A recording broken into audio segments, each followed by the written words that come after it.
Christmas time this year. Hearts are gay and merry and full of Yuletide cheer. The spirit of the season can make our dreams come true. Memories of Christmas are here for me and you. And caroling bells ringing and Santa Claus will always be part of Christmas fantasy. So a little bit of backstory on this music here. Mm-hmm. So we have family passes to Disneyland because when you have a 4-year-old, it's just more cost effective to do that. Yeah. You reward them, right, by going to Disneyland, and you know once you've gone 3 or 4 times, you pretty much paid for your tickets. Yeah. So Christmas time at Disneyland is amazing because everything transforms. Giant Christmas tree, and you know they like seasonal stuff everywhere, and all these rides are transformed. The Jungle Cruise becomes the Jingle Cruise. Starting at Halloween all the way through Christmas, they turn the Haunted Mansion into a whole Nightmare Before Christmas Jack Skellington thing. Yeah. And, you know, it's pretty great. Intellectual property is a wonderful thing, isn't it? It sure is. And every single... and we've been going a little bit this season, and we've gone twice in the last week and a half, which is exhausting, but, you know, better to... you know, if my 4-year-old can handle it, I can handle it. And there's a parade. There's the Christmas parade. This is the music that they play during that parade. And so help me, once you've heard that music, it doesn't leave your head. It's like an eclipse. It's like staring into an eclipse. It just burns itself into your brain. And I find myself at like 3 a.m. lying in bed and just think, and not even realize I'm doing it. It's unbelievable. Disney they get their claws into you, man. That's what they do. It's a magic formula. It's unbelievable. Yeah. But of course, the parade is all you know. It's Mickey and Minnie and stuff. They haven't crossed over to where Darth Vader and Thor are part of none of that. Yeah, none of that. Yeah. No, so they're keeping things separate. There's no Marvel Christmas parade yet. Anyway. I like it. Tim, so Here we are. We're back. We should give everybody kind of a little bit of post-mortem on the LAFCA voting. Yeah. So how did you feel about it? Well, again, more interesting than pretty much all of the other critics groups and the other thing. A very interesting thing. Look, I like everything that we did. Call Me by Your Name. All that. I like all of that. It could have been a little bit more girly for me. I agree. We gave Greta Gerwig what is it? New Generation thing, which is always kind of tricky because she's been around for a while as an actress, but this is her debut as a director, and what does that really mean? And sometimes it's like a consolation because we didn't give you another thing that we should have gave you, that kind of thing. And I think we did feel like, given all the love for Lady Bird, certainly from New York film critics, and I think everybody kind of felt like Lady Bird was probably going to do better. I certainly expected Mudbound to do better. Yeah. And I did not expect The Shape of Water to do as well. I was surprised by the love for that film in the room. I really am. Ultimately, I mean, when that film first sort of premiered, I think was it at Cannes? It was at least Toronto. I think. It might have been Toronto. I remember people talking about it there. Yeah. And it was a thing, and people were talking about it, but it all sort of went away. And other movies started to become... So, when it sort of came back, at least in our group, with that big rush of excitement. Now, I'm not that excited about that film myself. I appreciated it, in the sort of context of Guillermo, sort of, his oeuvre. But but he's been there, done that, dude. Been there, done that. And he keeps using, what's his name? The big tall, actor. skinny guy. Tall guy that plays all of his creature guys. His films are so well made, I think, and I love Sally Hawkins. I kind of love everyone in it, but the idea of a kind Richard of a Jenkins, a nerdy mute girl with a gay father figure who winds up having an affair with the creature from the Black Lagoon.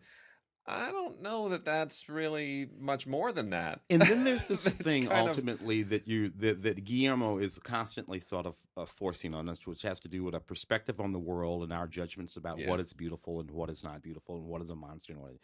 And he keeps pushing us through that twist, right? We look at this thing and we find it atrocious, and he's going to keep poking you with it and showing it to you and changing it until you can manage to find it beautiful. And if Richard Jenkins he says it like 4 times in the movie. He's so beautiful. And you know, that's a problem for me. It's a why do you keep saying it out loud? And you know what? As far as the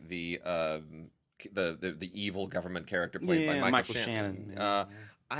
You know what? I saw Gaston trying to kill the Beast earlier this year. It's the same story. It's still Beauty and the Beast on a certain level, and I don't know. I mean, it's beautifully made. I just didn't anyway. But it's you know, that we gave that a few things too, and very happy about the animated award of the breadwinner, which is speaking of, you know, girly, first ever. I mean, and very deserving too. But that thing, everything about that film, that's a movie by, you know, written, directed, and produced by women, about women, takes place in Afghanistan, Irish animator. I mean, that's animate, and it's all hand-drawn animation. There's something really kind of wonderful about that. In the context of the day, it's almost prescient. Coco, of course, you know, the big film, the highest-grossing film in Mexico and all of that. And, you know, that would have been an interesting sort of thing. I'm not a big Pixar guy. I like my 2 or 3 Pixar movies. I deeply appreciated Coco. I appreciated its sort of its appreciation of Latin American, Mexican culture, and that engagement. And that's great, particularly again in the context of the day. But the breadwinner just there's this simplicity about that movie that deeply, deeply moved me. A little girl pretending to be a little boy so that she can take care of her family as they roam around looking, trying to save her father. A story within the story, a couple of different styles of animation, actually, because it's a story within the story, which is a slightly different style of animation, and just beautifully done. And then it's all women. It's just all of these women. You know, it's a tough movie to watch, but it's beautiful. Well, we should, you know, I was happy with the award. I mean, you know, you never get the group never sort of follows anybody's path, but given what an uneven year it was, I thought we sort of shared the wealth pretty well. I thought we did. You know, anyway, nobody got hurt, that's for sure. Yeah, for sure. But and you know, would I have loved to see a little bit of love go to I, Tonya and Molly's Game? Sure. Which you wrote a great piece. I was just reading your piece. Yeah, I just love that movie. Tonya. It's a great movie. It really is. In that context, it was actually a pretty good year. There were several sort of medium-sized movies. Yeah. You'll note that we're not talking about any of the big movies. No. We're not talking about The Post, not talking about Darkest Hour, not talking about Dunkirk, we're not talking about... It's true. So... Although the Academy is going to give a big boost to those. Sure. Which is, you know, I, Tonya, I think I'll do well over at the Independent Spirits. Yeah. And it's not like we weren't talking about it. Everybody, we're all talking about it. Oh, it was all these movies are in the mix. Yeah, I mean, it's missing by a point or two here. Yeah, it was amazing and we had 2 ties. Yeah, 2 ties. You know, director was a tie. So we got to work out that ensemble situation. Yeah. You know, the thinking there got super duper complicated. I thought I knew what an ensemble was. By the time we finished, I had to go look the word up. Well, we still have a lot of Christmas stuff trailing in, holiday season stuff. I'll roll through a few here. Got a couple of giveaways. I'm going to do them right at the top of the show. The Wiggles in Wiggly Wiggly Christmas. You know, I'll be honest. Ever since Death to Smoochie, I have a very hard time with a lot of these very particular kinds of kids shows because Death to Smoochie it was just so angry and bitter and cynical. It just makes me laugh at all these things. But you know, if you can, 2002 film, one of Robin Williams' best movies, and Edward Norton. Ed Norton is just so fantastic. Anyway, people didn't get that at the time, though. Yeah, I know they still don't. Yeah. Danny DeVito directed the hell out of that movie. He really did. It was just so good. That'll be a cult one for many years to come. I certainly hope. So anyway, the Wiggles though are one of those, you know, kids TV acts. And this is their Christmas DVD, and it's perfectly fine. If you want to sort of know what they're all about, go on over to thewiggles.com. Yeah, do that. And you'll see what you're in for before you buy it. But, you know, this is an hour of just, you know, kid songs and people in costumes and, you know, doing all that really Barney stuff, except there's no Barney. We also have, on a much more serious note, the Christmas story itself is about Jesus, and it is from the book of Luke in the Bible. And as it happens, the people who have been doing all of these word-for-word gospel adaptations, the first one was the Gospel of John some years ago, which had a lovely score, by the way. They've done the Gospel of Luke, which, and this comes on the heel of the Gospel of Mark with the same actor. And it is word for word, which can be a little tedious, but you know what? There's some money behind it. It's not terribly done. And if you want something that just sort of, if you want to kind of give your Christmas an appropriately religious veneer, it is out there, and it is from Lionsgate. It's on DVD. It's very nicely photographed. Still, of these films, I think the Gospel of John is the one they spent the most money on, and certainly feels like the most real movie. We also have giveaway. One copy of Frosty the Snowman, 45th Anniversary Collector's Edition, and one copy of Santa Claus is Coming to Town, 45th Anniversary Collector's Edition, the original Rankin Bass Classics. 45th? Seriously? And these are from a couple of years ago. Yeah. These were released, but they've been re-released. Yeah. And so go ahead and send us an email to gods@digigods.com. Put Frosty in the subject line if you want Frosty. Put Santa in the subject line if you want Santa Claus. Put your name and address in the body of the email. And make sure it gets to us by the 17th. By the 17th. That's as late as we will be able to pick it and hopefully still get it to somebody in time for Christmas. But yeah, Santa and Frosty in the subject line. And, both of these are great. We with my daughter, we watched Rudolph last night. Because we're watching them all now. One every night for like the next week. We're just going to load it on up. So we watched Rudolph. She loves Rudolph. Loves Rudolph. And, so then we're going to probably watch Santa Claus is Coming to Town tonight.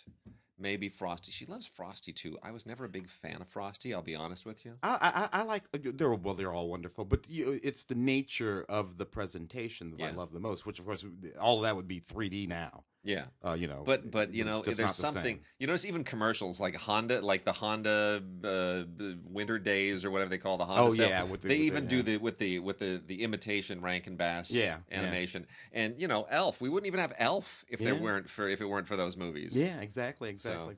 Man, that's coming up on 20 years now, too. Yes, it is. It's over. It's over. Oh, man. Yeah, Elf is 23 years, maybe, I think. Oh, my goodness. Maybe not. Maybe it's well, anyway. And then we also have 2003. We also have Ed Asner again as Santa Claus, which he has done before, and it's good. Santa Stole Our Dog. He's good. Makeup's a little bit funky, but you know what? This is absolutely innocuous, and the original songs are wonderful. Dolly Parton, John Schneider, Lieber Staller. This is not bad. Santa Stole Our Dog. It's kind of a silly title, but it's cute. It's look, my favorite live action Christmas movie every season is Santa Claus Conquers the Martians. Not because it's good, it's terrible, but I have great nostalgia for it. My wife will not let me show it to our daughter. Why? Because it's freaky. And it's got Martians, and it's got whammo air blasters used for alien ray guns. When she's about 12 or 13, you can kick that one in.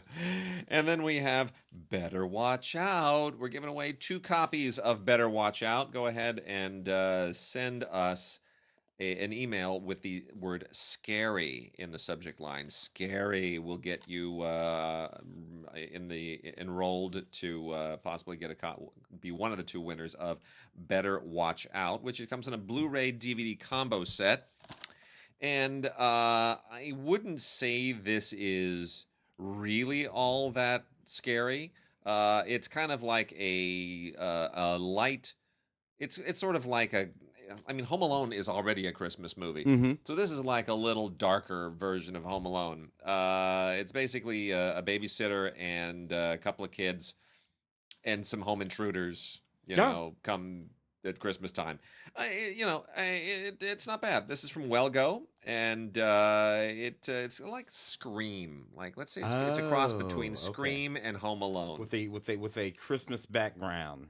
Yeah, with with a young actress who looks an awful lot like a young Natalie Portman. It's kind of creepy. Even, I mean, she in the movie and in the artwork, Oh she wow, right, yeah. yeah.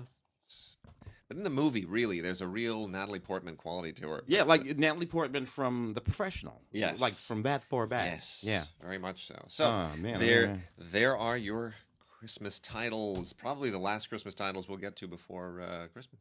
You know they're doing a Christmas Story live. Like no, like a Hollywood Bowl. Yes, one of the local theaters, but Oh, like wow. Christmas, yeah, Oh, kind of wow. neat. All right, I got a few new movies. Let's Wanna knock few the of new these? ones. Yeah. From Illumination, man, the cats over there really killed it with the whole Despicable. Yeah. This is Despicable And they Me make them 3, and they cheap. slipped that Minions movie. Yeah. Yeah, because you don't have to change anything about the characters, just point them in a different direction and make them slip through it. Of course, they make them cheap. In any case, very, very popular.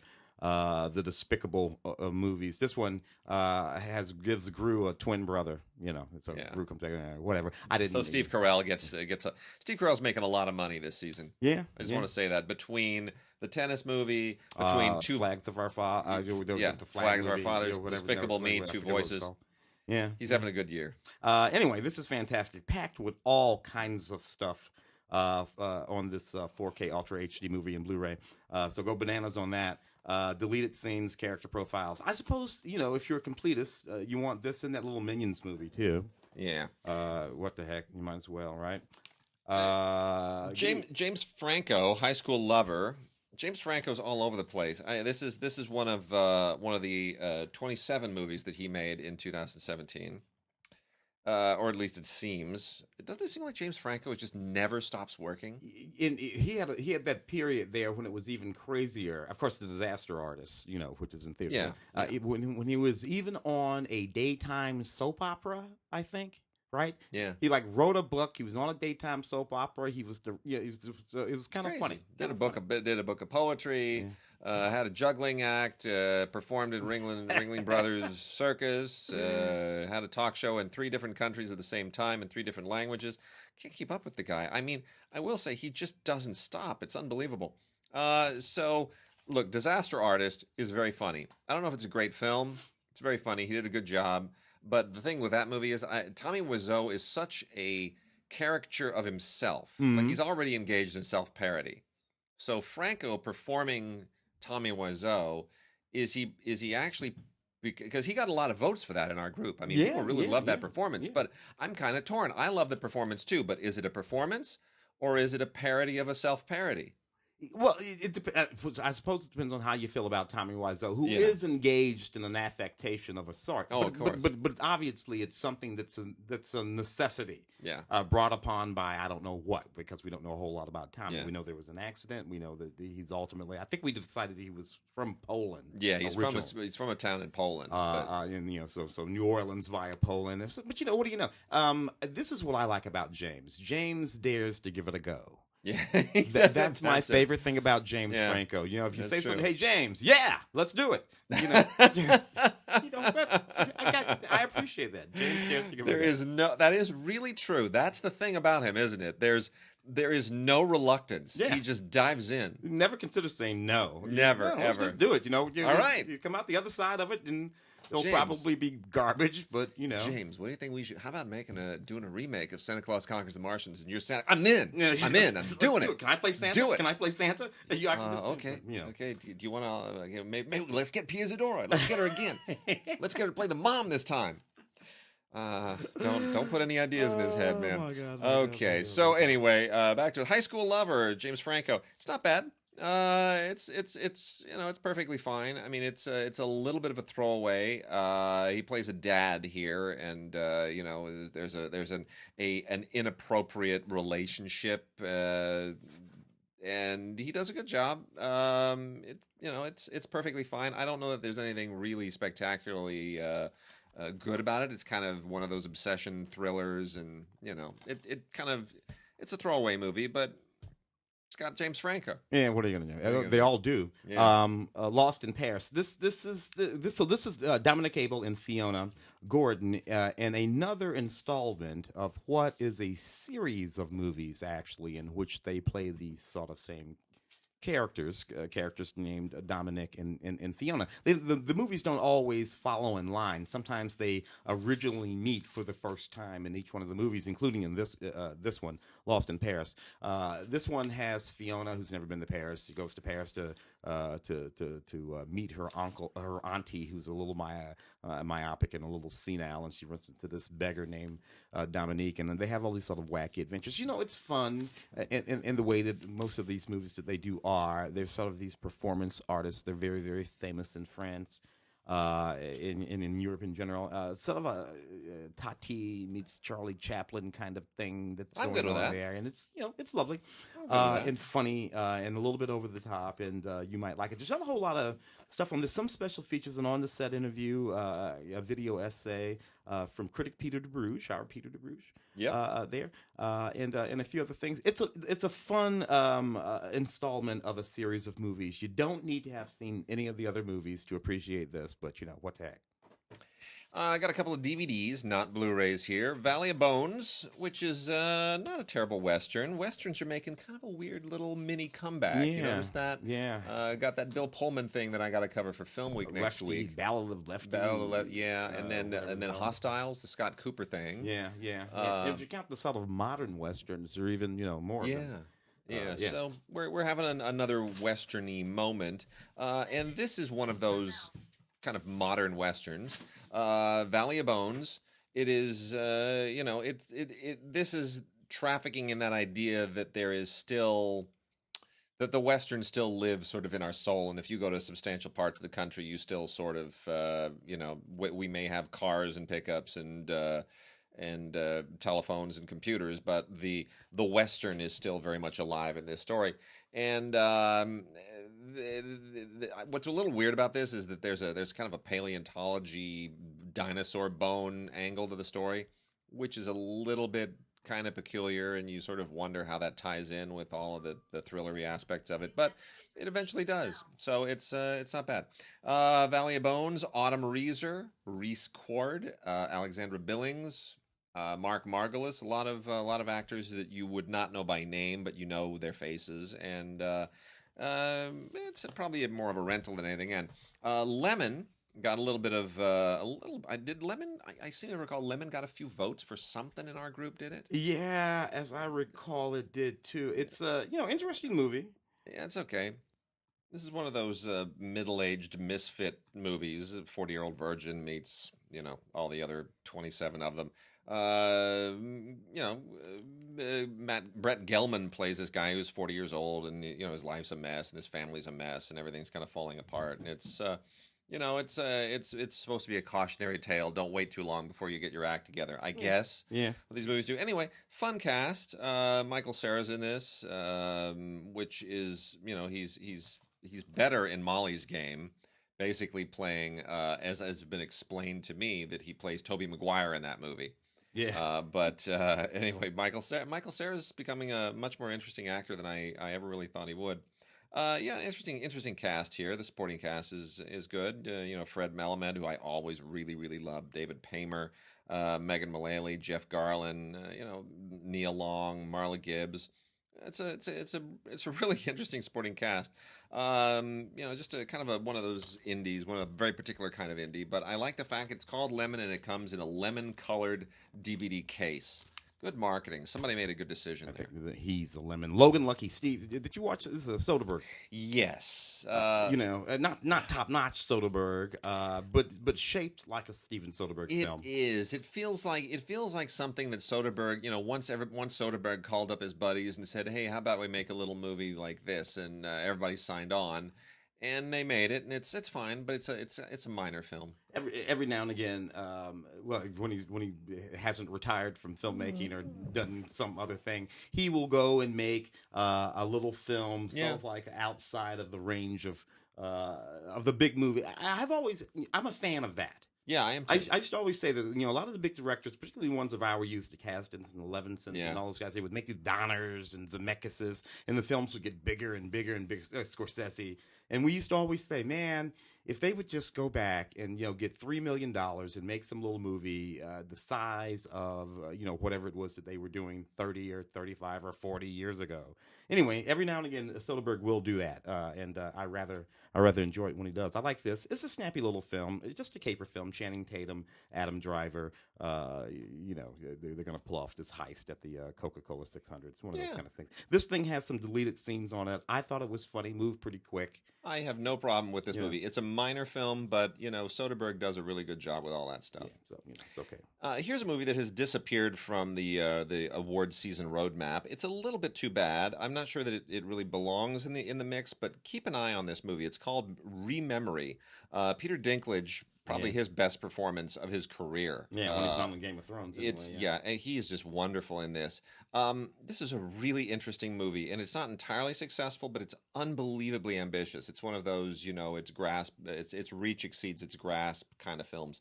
Very high concept. Super high concept. So, without giving anything away, Martin Donovan plays an amazing tech innovator who has pioneered a machine that can capture a person's memories. And there are a whole lot of really interesting ethical and legal questions that get wrapped up in that. Peter Dinklage is a guy who appears to be some kind of a fan, an acolyte, maybe a groupie of this guy. And it is I'm trying to do this without giving away any plot points.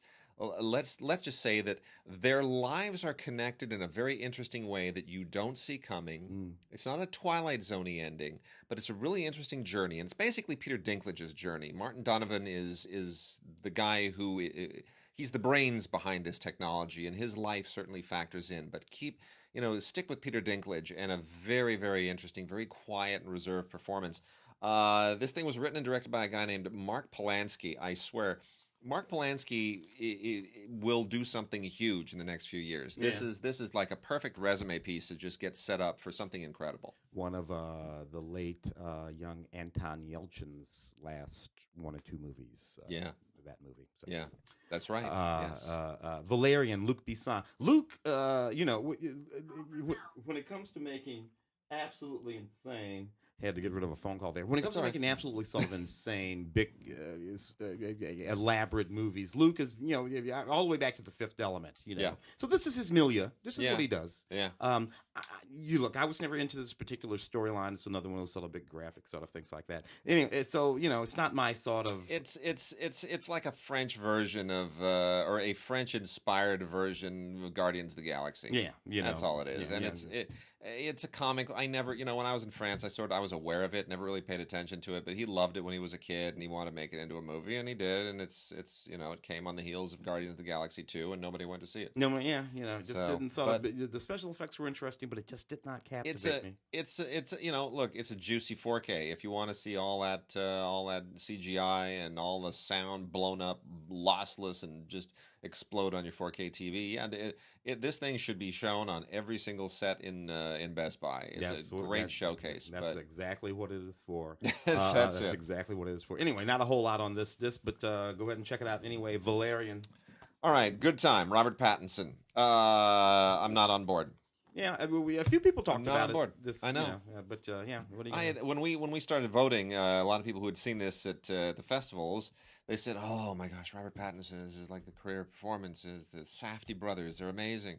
And you know what? This movie is amazing for that first scene, which has nothing to do with Robert Pattinson, where one of the Safdie brothers, and the Safdie brothers are they twins?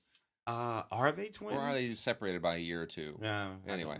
Well, the Safdie brothers write and direct, and one of them acts, and the one who acts plays Robert Pattinson's brother in the movie, who's he's mentally challenged, and it's never clear if it's autism or something else, but there's something going on, and the first scene is basically you're on him, and it is a chilling performance. I mean, he's really good in that first scene, and then it all goes downhill. Then Pattinson shows up and says, "What are you doing talking to my brother?" And then he, breaks him out of the institution. Yeah. And then there's a whole crime thing, and then he loses his brother. And then and I don't really understand the point of this. It feels like they just had a little bit of money and got a couple of name actors and decided to make, their version of Mean Streets. I really, it feels unfocused and not very well made after that first scene. A lot of actors in here that I really, really like. Jennifer Jason Leigh is in it and does perfectly fine,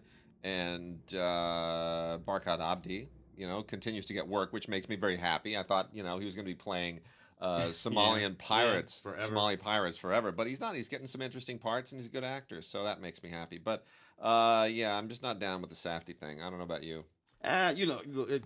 Nothing that I haven't seen before. Right. Nothing that I haven't seen before. The Bodyguard. Ryan Reynolds, Samuel L. Jackson, Gary Oldman, and Salma Hayek in this big, nutty, wacky, actually I thought kind of funny film that I enjoyed. Also on 4K, which is smart because you know what? This movie, this is not a very good movie particularly. It's sort of very Lethal Weapon-y, Die Hard-y, kind of all those things, right? Samuel Jackson's all with the quirks, but the thing of it is Ryan Reynolds is so it's like dueling quirk. You know what I mean? Yeah. He's funny, then I'm funny about what he was funny about, then he's even funnier. But this movie was #1 at the box office for like 4 straight weeks. Yeah. Because they released it in that window. Yeah. Right? They slotted right in there. There was nothing else.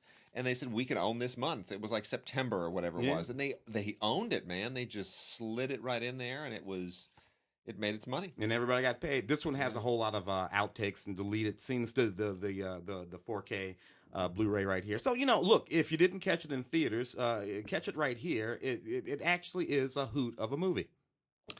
So Woodshock. Did you see Woodshock? I did not see that one.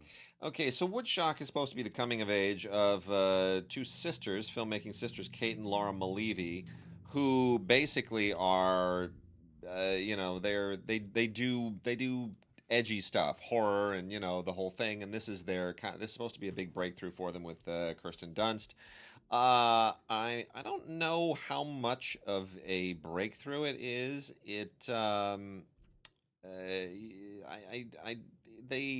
They have style to spare, but it's almost like too much of a resume piece, right? They're just showing off a little bit too much. And I think Kirsten Dunst needs to make an ordinary movie again because all she's been doing is working with like Lars and now the Well, she wandered around Hidden Figures for a second or two. Second. But other than that, her movies, she's also in Sofia Coppola's The Beguiled. And all of these characters they're all uptight.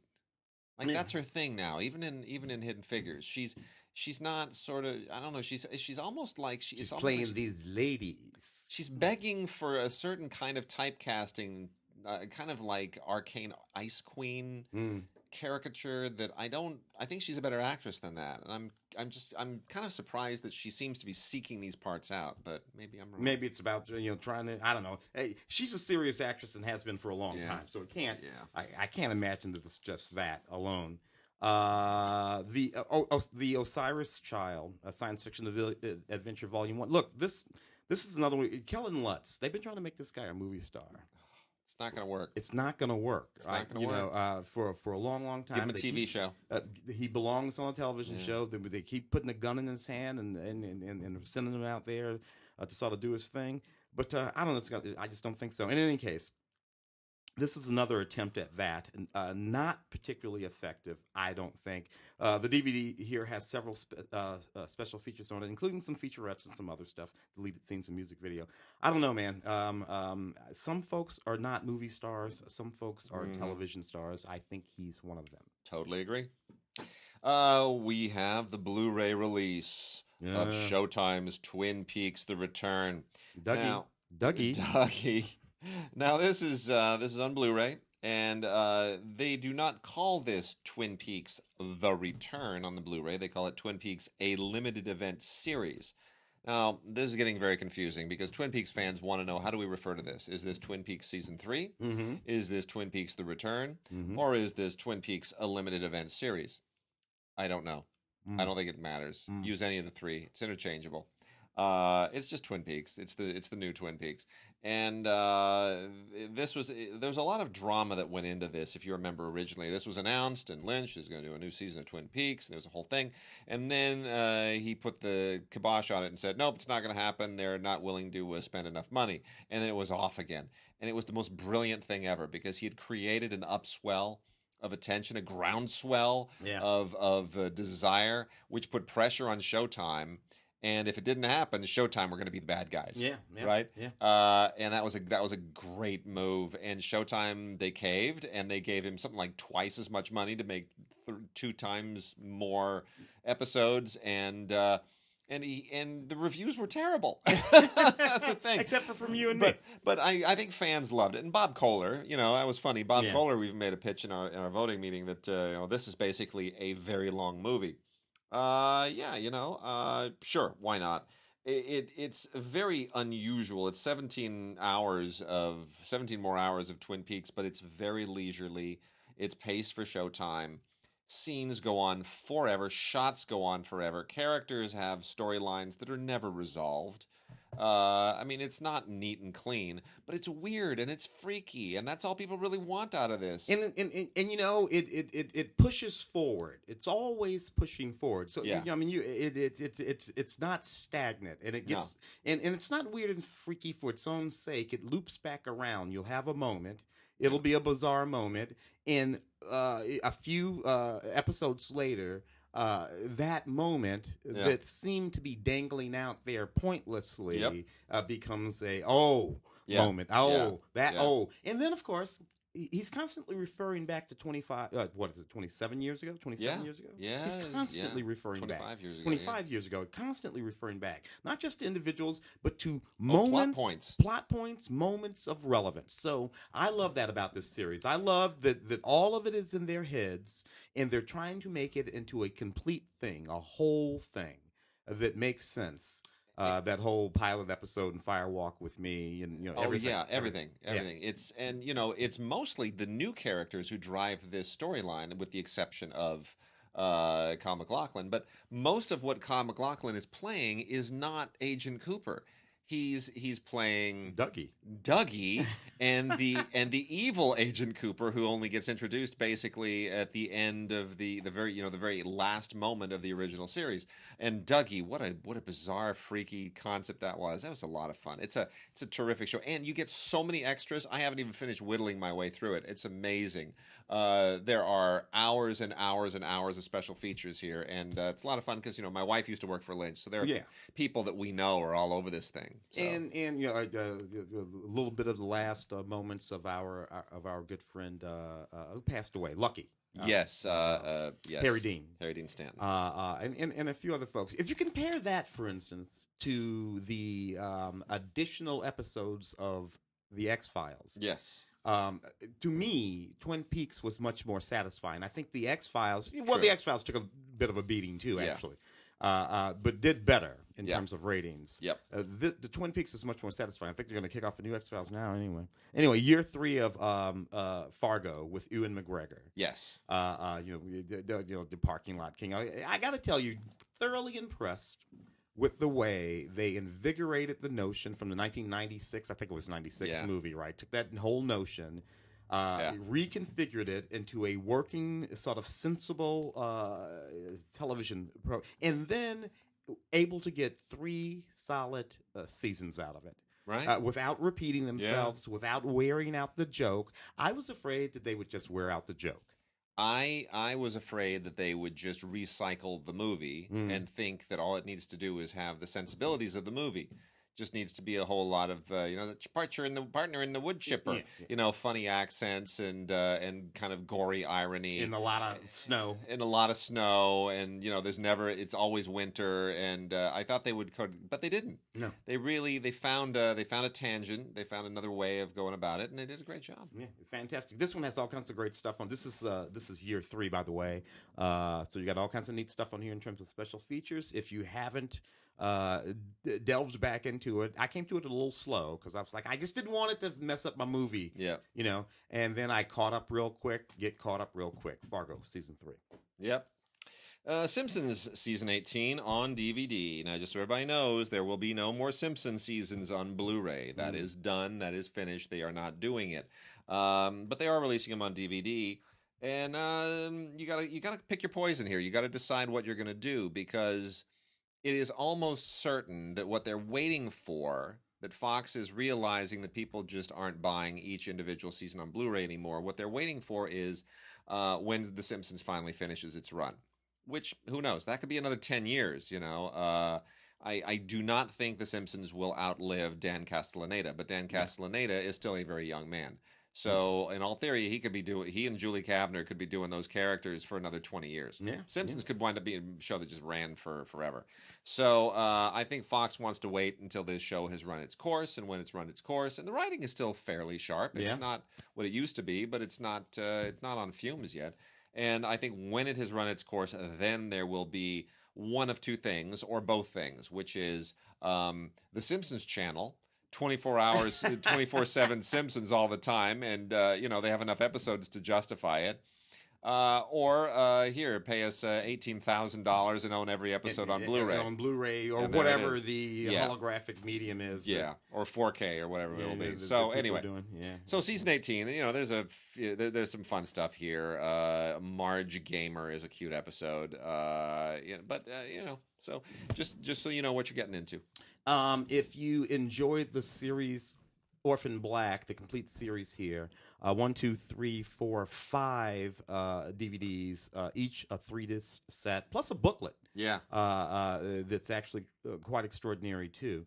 I was a big fan of Orphan Black. I liked the series quite a lot. I like Tatiana Maslany the most, though. That's what I like about it. She's great. She is the thing that makes this for me. Her playing this, you know, series of characters, clones, sisterly sort of clones, and the way she was able to affect these extremely distinct characters.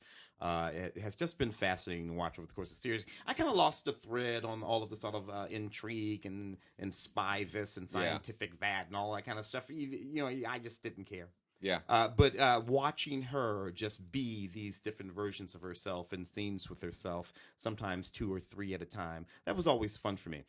So, you know, if you haven't seen the series, check it out. This has audio on various different of the different features. They're just all over the place, but something to listen to on every one of these things. Sharp stuff. Also from BBC, got Planet Earth Collection. Planet Earth, the original series, and Planet Earth 2. Gorgeous, gorgeous stuff on Blu-ray. The photography is just beyond beautiful. Some of the best looking stuff that's ever been on television. Narrated by the very brilliant David Attenborough. And look, I mean, you're watching this basically just because it's eye candy. That's it.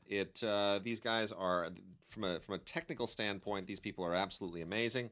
Wonderful music by George Fenton, who of course did the music for Richard Attenborough's movies. Yeah.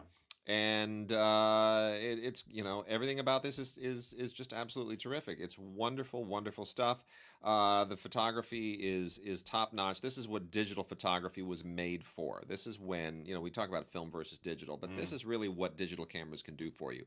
You can take them to these faraway places, not have to worry about the film stock running out, being overexposed, canisters change. You know, it's just you can manipulate it after the fact to get the look the way that you need that best replicates whatever the circumstances were. And the capturing of actual reality. You know, I mean, in terms of nature, ultra realistic presentation is perfectly appropriate. Yes. When we're talking about nature photography. Yep. Not necessarily true when we're talking about narrative photography. I'm not always interested in the capturing of absolute reality. True. From a movies. And it's in an interesting detail people should know is that Planet Earth was produced for Blu-ray in a slightly less ideal format. It was 1080i. It was interlaced, whereas Planet Earth 2 is progressive, 1080p. So that's the devil in the details. Most people will not necessarily be able to tell the difference with the naked eye, but for real purists who might be hooking their TV and their player up to some kind of a spectroscope or digital monitoring equipment, you will notice a slight tiny difference. From the BBC, Sherlock, the Benedict Cumberbatch series. They kicked this thing off back in 2010, right? Yep. I didn't see it until a year later because I watched it on PBS here in the United States. I didn't have the BBC America, or whatever it was, you could watch it on. So I would have to wait, right? Right. So I came to it. Everybody's talking about this Sherlock. I'm pissy. I'm mad. I'm like, man, this guy. What are you talking about? I love this series. I loved its modernness. I love the way that they used graphics. I love the way that he interpreted the character. I loved Watson. I was really blown away. I don't think that there is actually a version of Sherlock Holmes to date that I don't actually like. An actor, I can't think of one where I'm like, no, they blew it. Even those stupid Guy Ritchie movies with Robert Downey Jr. in it, I like those movies. I do. I like those movies. What am I going to say? So anyway, this is Sherlock, the complete series. Martin Friedman and Benedict Cumberbatch. I think it was an excellently done series. I love the Moriarty that they came up with. This is 5 discs. 5 2-disc sets, or actually it's 4 2-disc sets and one single disc set with the Abominable Bride series. People will know that part. So anyway, I loved it. Outstanding stuff. Lots of bonus content and just hours and hours of stuff. So go bananas with Sherlock, the complete series. Also, the complete Inspector Lynley mysteries from BBC, which is just delightful. Thomas Lynley and Barbara Havers make this just wonderful kind of it's sort of like the Thin Man detectives in some respect. There's great banter, great talk. I don't know, maybe it's not romantic in the sense that you get with something like Remington Steele or Moonlighting, right? It doesn't it's not quite, but it's very erudite, very upper class. It's very, a lot of stuff in sort of the top tiers, the British class system. It's a good show. Really smart writing. 6 seasons in a complete box set from the BBC, plus a 45-minute bonus feature on inspecting the inspector, which is all backstory on it. This is great stuff as a Christmas gift. I'm sure you can know somebody who loves British television, loves British mysteries. If you love them, or if they love them, the Inspector Lynley Mysteries complete series will be a welcome gift. I absolutely adored. I love that show. As time goes by, Judi Dench and Jeffrey Dahmer. It's just a beautiful, beautiful series about this older couple that's come back together. This is legendary British television. Yeah. They were, they had a romance, and then he went away to war, and they had separate marriages, and years later they find each other in their twilight years and rekindle everything. What's so funny about this is that all of this series, which I think is maybe middle 90s or something. Yeah, it's about mid 90s. It's all 20 years ago now. Yeah, isn't that bizarre? Isn't that just absolutely bizarre? Now this still holds up. This is seasons 1 through 9, newly remastered with some bonus features on it. And what I look at this, I'm looking at Judi Dench on the cover. I know she looks the same, right? She looks the same. I know. Positively lovely. Woman's amazing. Pick that one up. All right, moving into some classic movies. We're going to start with a Criterion release that I'm so happy about. It is not technically, it is not a Monty Python movie, but it kind of is. Terry Gilliam's Jabberwocky. Now, this is Terry Gilliam, of course, in 1977, sort of going out on his own to forge his own career as a filmmaker, based on the Lewis Carroll poem. And it's a little bit raw, but you do see the transition from Terry Gilliam, Monty Python guy, to Terry Gilliam, film auteur. You see all of that happening. This is an amazing transfer. The Criterion gloss is all over this thing, and heaps of extras here, including a documentary, a brand new documentary they put together on the film. With Terry Gilliam and Michael Palin and actor Annette Badland and the producer Sandy Lieberson. Really, really terrific stuff. Gilliam and Palin do an audio commentary, which was originally recorded in 2001, and that comes back now. It's still a great audio commentary. Restored originally in 4K and then transferred to Blu-ray here. It's just wonderful. There's an audio interview with the cinematographer from 1998. This is a lot of fun.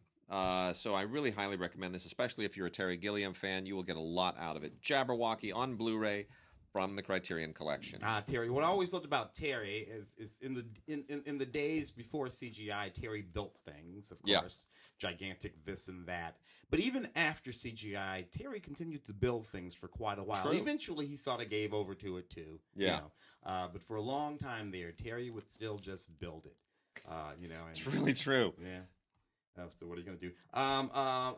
Go Johnny Go, man. Alan Freed, of course, the sort of first impresario of rock and roll, leads this sort of neat cast. It's really just an excuse for to put a lot of people together. Put a lot of people together, performing Chuck Berry and the late Jackie Wilson and the Cadillacs and the Flamingos and just everybody, man. It's just the neatest thing in the world. And of course, Alan Freed himself. Directed by Paul Landry's, executive produced by Hal Roach Jr., which I always thought was kind of interesting. Anyway, it's the sort of movie that cemented rock and roll and made rock and roll a thing that would go on to last as long as it has today. Richie Valens, oh man, yeah, where are you going to see that? Anyway, this is kind of cool. Special features includes a commentary track and the original theatrical trailer. Go Johnny Go, yeah. Chuck, we lost Chuck. What, last year? Last year, yeah. Yeah, I thought so. Chuck, fellow St. Louis, and Oh man, that's right. I forgot about that. We got a bunch of cult stuff here. I'm going to kick through it really quickly. The first one is from Cult Epics. This is a real funky '60s era Italian movie called Death Laid an Egg, from a director you will never hear of again, named Giulio Questi. But what a fun movie this is. So Jean-Louis Trintignant of so many great movies, including Kieslowski's Red, all the way back to The Conformist by Bertolucci. Trintignant plays a guy who might be a serial killer, and he's married to Gina Lollobrigida. If I were married to Gina Lollobrigida, I wouldn't be killing anybody. Just don't even leave the house. Have any time. And then he's got a mistress. Go figure. Only in an Italian movie would a guy married to Gina Lollobrigida have a mistress. Played by Eva Allen. And all of this is just it's very funky, madcap, classic 1968 kind of Euro hipster feel and look. It really is just a really kind of a bizarre flash from the past. So you get an isolated score track on here as well. Original trailer, lobby cards, photo gallery. It's called Death Laid an Egg. I know that's not the original Italian title. But anyway, we also have Satan's Cheerleaders from VCI. Satan's Cheerleaders is a hilariously bad movie. This is really classically in the so bad it's good vein. They made a 2K scan from the original negative, transferred it to Blu-ray. Looks fine. I mean, about as good as you can expect from an exploitation film from 1977. John Carradine right at the end of his career. Yvonne DiCarlo right at the end of her career. It's about Satan's Cheerleaders, for crying out loud. I mean, I don't know. Anyway, it also has a DVD on it. And then we have 3 AGFA collection movies, which are basically collaborations with Something Weird. At least 2 of them are. The Something Weird library is all the best exploitation stuff. We worked with them when we made Schlock. Yeah. And the first one here is Bat Pussy. I really honestly don't know how else to describe this to you. It's just one of the... nobody knows when this movie was made. Nobody knows who made it.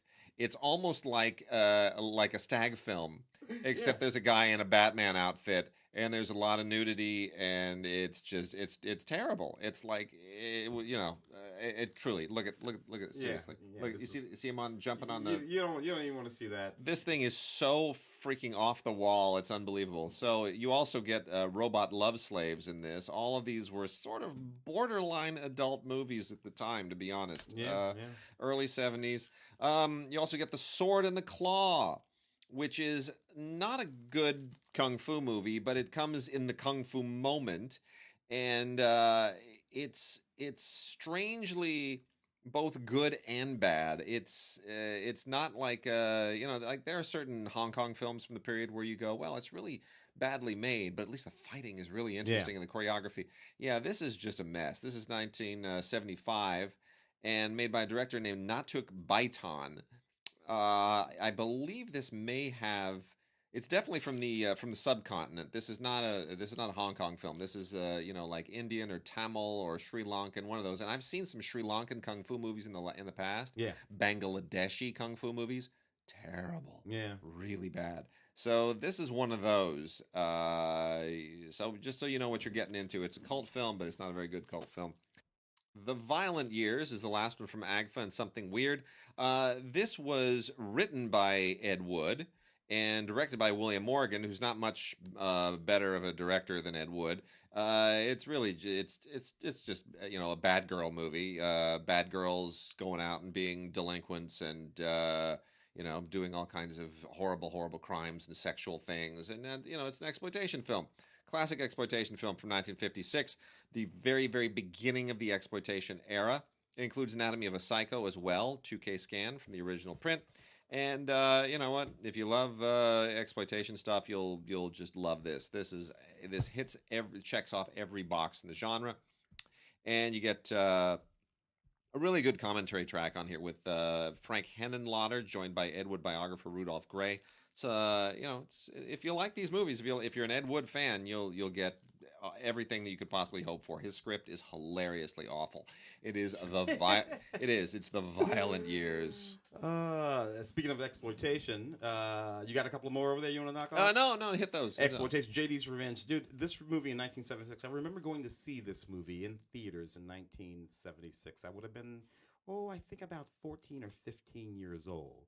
And this would have fallen under, I suppose, the purview of black exploitation cinema. Sure, I guess. But I remember it being a very sort of dramatic and serious film that didn't strike me as the same. It's about this young black man. He's a law student. He has a wife or girlfriend, and he gets possessed by this evil spirit.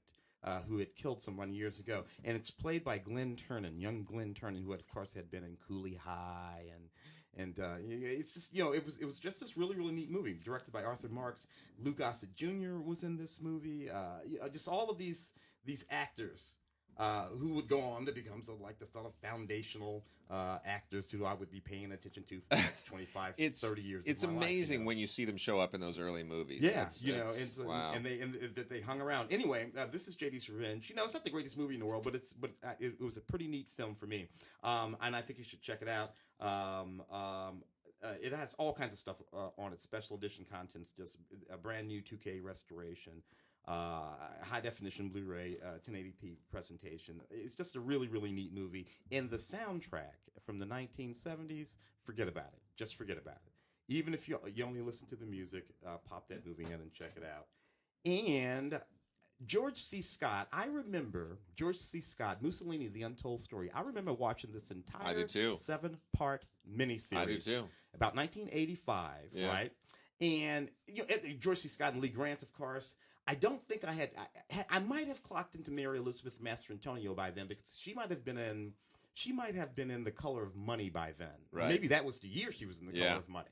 Yeah, right? Yeah, I think it was. So I think that was just the launch of her. So I was paying attention to her. But Virginia Madsen and Raul Julia and Gabriel Byrne and Robert Downey Jr. Yeah. Gunnar Moeller are all in this 7-part miniseries. A miniseries which was based on the memoir of Vittorio Mussolini, who was Benito's eldest son. And just wrote this memoir about his father, going all the way back to the early 20s, from the black shirts and all that kind of stuff, El Duce, and, and then Latter-day Caesar and all of that. The thing is, Vittorio didn't like his dad. At all. And did not whitewash his dad at all, which I thought was pretty neat. Anyway, an interesting thing. George C. Scott, Mussolini, The Untold Story. Check it out. Got a couple from Shout Select, a couple of collector's editions of movies that I'm fond of, even though I know they've got problems, but, it's 80s nostalgia. 1981, The Incredible Shrinking Woman, Lily Tomlin, along with Charles Grodin and Ned Beatty, and then 1985, Into the Night, John Landis directing a very, very charming Jeff Goldblum and an irresistible Michelle Pfeiffer. These are kind of a couple of classic 80s movies. The Incredible Shrinking Woman sort of belongs to a kind of comedy that represents a transition from the 70s to the 80s. Yeah, and it's because part of it is still the comedies from the 70s could be very sort of avant-garde. Sure, and Ashby is still working. Yeah, going back even into the 60s, you still have the residue of that. But we're starting to also be a lot more commercial at the same time. They're really trying to hit some. We're getting closer to all of those big formulaic beat comedies in the 1980s, and this kind of like the Chevy Chase stuff, the vacation stuff, the John Hughes and all that, right? Yeah.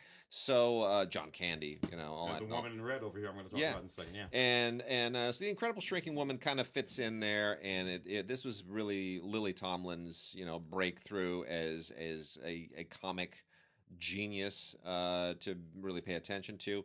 Many people don't realize this was directed by Joel Schumacher, for crying out loud. Yeah, sure. This is a really kind of an oddity, but a noteworthy oddity. And Into the Night, I just think is a wonderful little. Just B.B. King's wonderful score for that movie. It was a gritty movie too, Yeah. Jeff Goldblum plays this guy. He finds out his wife is having an affair, and he takes a nap at LAX. Yeah. And he stumbles across this young who's in distress, and he helps her. And the next thing you know, he's involved in this whole wacky thing. I love that Landis is in that movie. Yeah, he plays one of the, and that was probably because the villains is like a Persian, this sort of like Persian. I don't know. She's like this hardcore Persian gangster woman. And I think that might have been one of the first moments when Persians as opposed to Arabs were given a specific screen identity. I love that David Bowie is a hitman in this thing. I love the way that Los Angeles is depicted at night. Because if you live here, and I didn't live here yet then. That was the year before I moved here. Los Angeles it's unlike other major cities of the world. It doesn't really have, like New York has this really romantic, like you see the skyline in Paris and Tokyo and Hong Kong and all in London. All these cities have a certain personality. LA's personality it's a mess. It's sprawling. It has no center. It certainly did not have a distinctive visual presentation. Yeah, but certainly not back then. But at night, LA turns into something else. Ding. And it becomes the universe. Is what I always thought of it as. Yeah, and somehow this movie captures that when in you a drive wonderful up way. Sepulveda. Yeah, there are fires burning our city down right now. Right now, it's horrible. But hopefully, by the time this airs, those will all be out.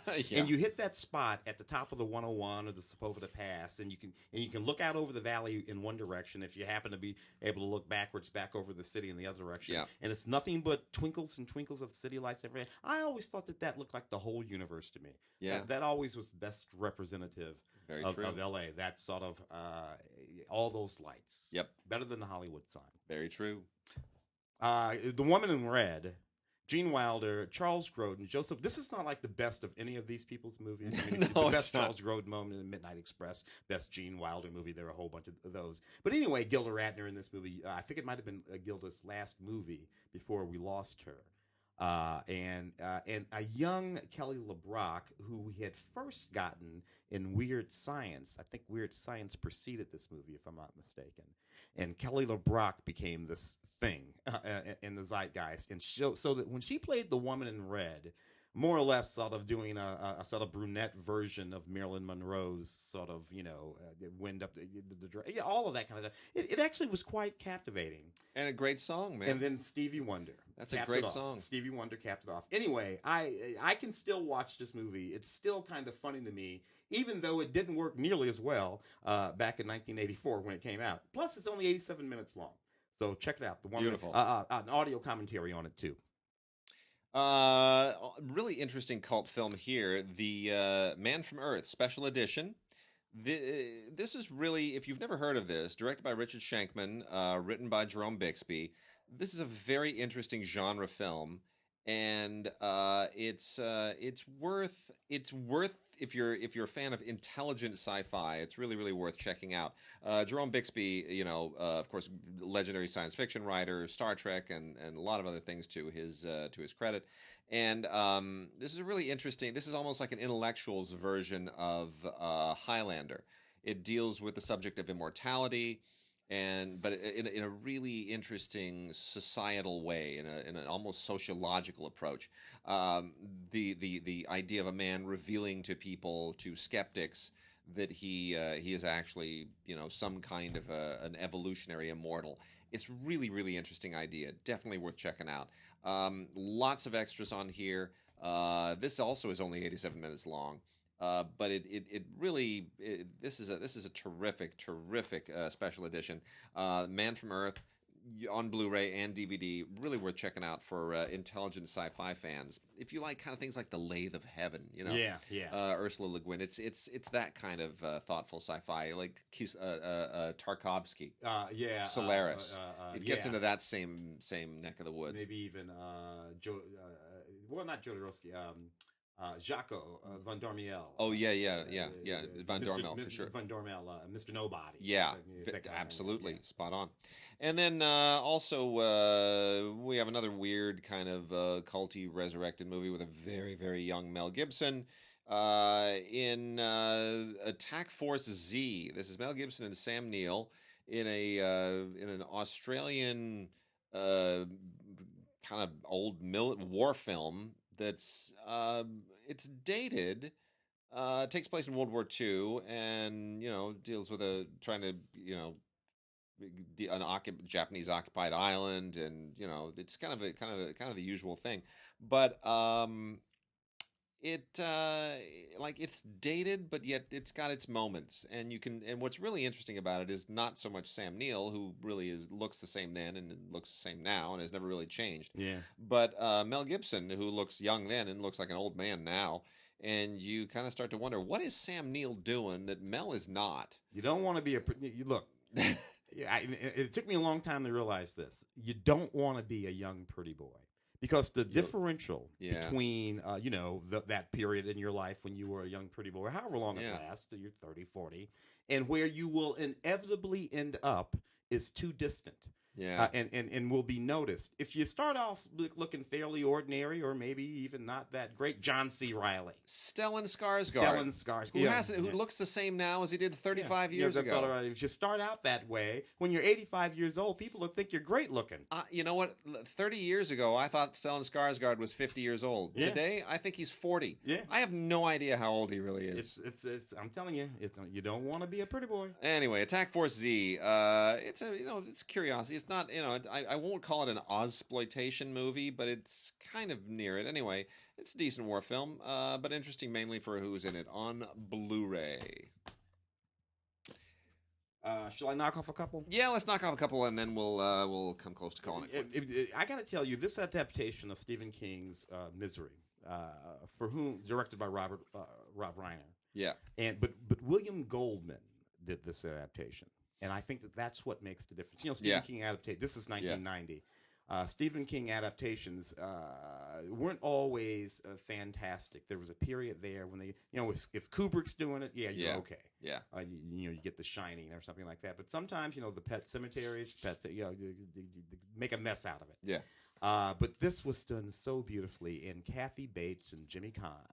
It's the last time Rob Reiner really, really had a handle on his directing. Yeah, And I got to tell you, you have that Stephen King story adapted by William Goldman. Yeah. There's really no way to screw this up. It kind of isn't. If you and he didn't. This is fantastic. This is the collector's edition.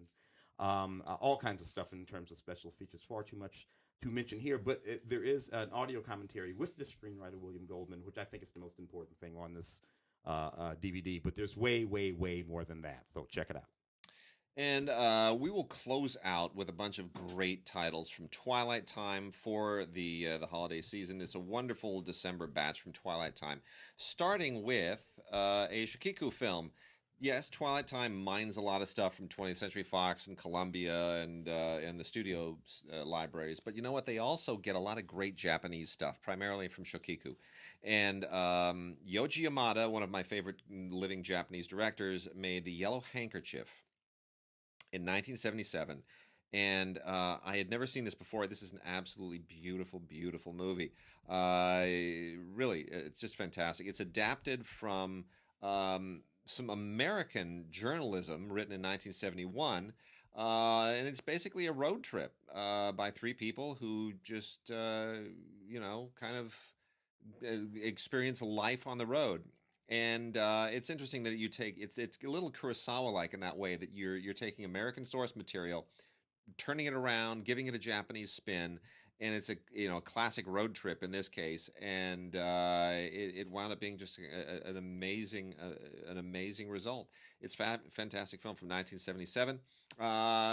You can only get this if you go to TwilightTimeMovies.com. and or you can go to screenarchives.com, has an isolated score track, which is just wonderful as well. And they only make 3,000 copies of each of these. Wow. And then we also have Marlon Brando in the Oscar-winning Sayonara, which also has a tremendous isolated music and effects track, which features, Irving Berlin's song and Franz Waxman music, based on the novel by James Michener.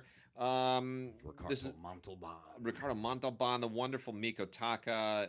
This is one of the earlier films that really decided we're not going to cast white people as Asians. We're going to go and find ourselves some actual Asian actors. Yeah. And it's not exactly Mickey Rooney running around Breakfast at Tiffany's. No, but it's 1957, same year as Bridge on the River Kwai. There is a real sea change in Hollywood at this time.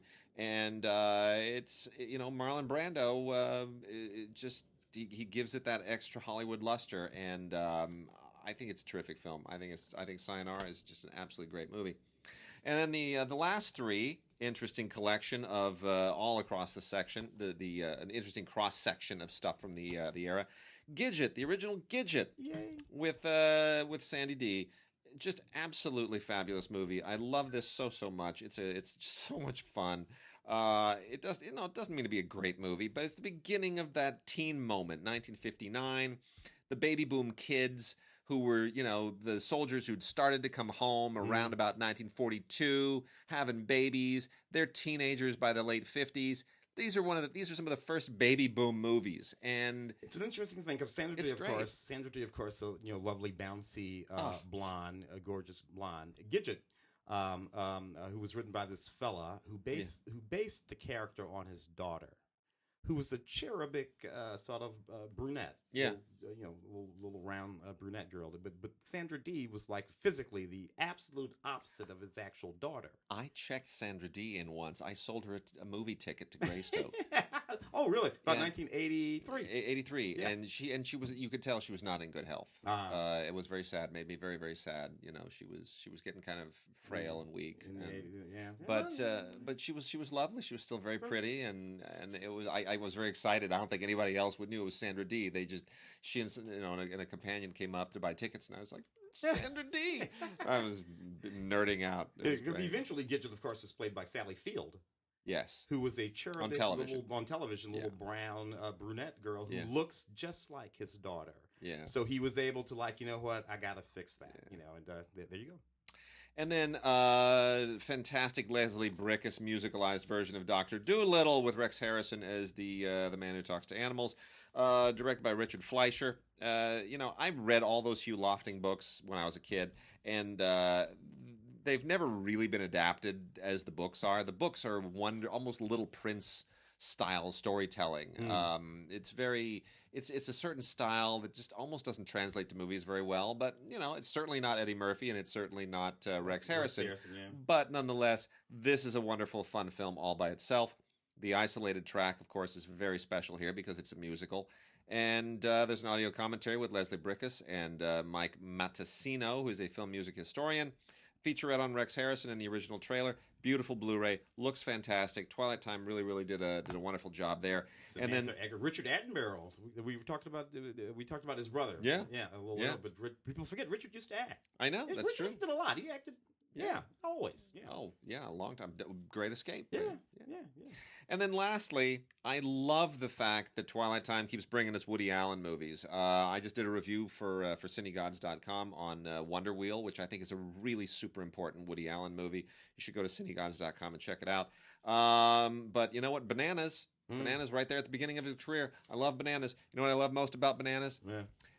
Sylvester Stallone tries to beat him up on the subway. That's what I love about this. Here's what I think is really, really wacky about Bananas. 1971. Woody Allen, totally just ridiculous movie. This is a far-fetched, crazy comedy.